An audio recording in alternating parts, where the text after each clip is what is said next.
Well, that was the before pictures of the kitchen. So now we're going to start our renovation. Before I start any renovation, I always like to come in this program here and design the space. I like to use Home Designer. I'm not sponsored by them, but it's a program I've used for quite a few years now, and it's very easy to use. You just put in your dimensions of your space and then just lay it out. You can even come up here and type in, we'll say, vent hood, and it has pre-loaded things. You can load more vent hoods in here by specific designers, but I'll show you the cost of this program. So I started with Suite, which I would recommend starting with Suite. Usually they have sales. I think I got mine for around $80 when I bought it a few years back. Right now I use Architectural. The only reason I use this one is for this, importing and exporting files. You can export with Suite, but you won't be able to import it. So if somebody emails you their plan, or their home plan, you won't be able to open it up unless you have Architectural, which is not a really big deal, and I really haven't had to use it. But I have it just in case, and it really wasn't that bad for upgrade. I think it was like $80 to upgrade to Architectural when I did it. But going back to it, the reason I like this program is because you can design it like this, but it gives you a 3D view. So you just click the camera, and then you get a 3D view of the space, and this really helps you determine the layout and how it's going to look at the end.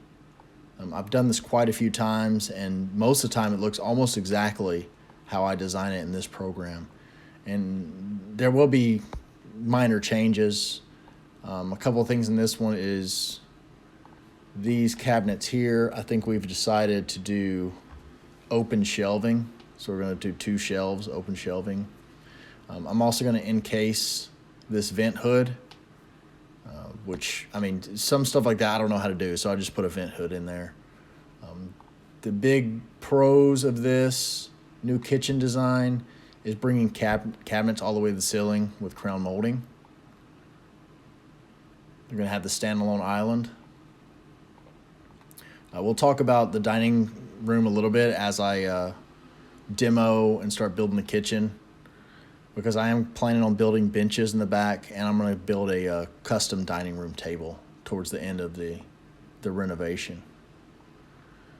Some of the big projects that are going to be happening is moving the refrigerator from this spot to here. I also plan on taking down a wall to the renovation. Right now, there is a wall here, which is a closeted pantry. I'm talking to a engineer now to see if it's load bearing, because the way it sits close to this edge and there's no other support. So I'm talking now to see if I can't even take it down. But really, the refrigerator and that load bearing wall is my 2 big moves. Sink, dishwasher, and stove are going to stay the same. I did remove the microwave and put it in this spot, so I'll have to run wiring from here to the new microwave spot. But other than that, let's get to demolition.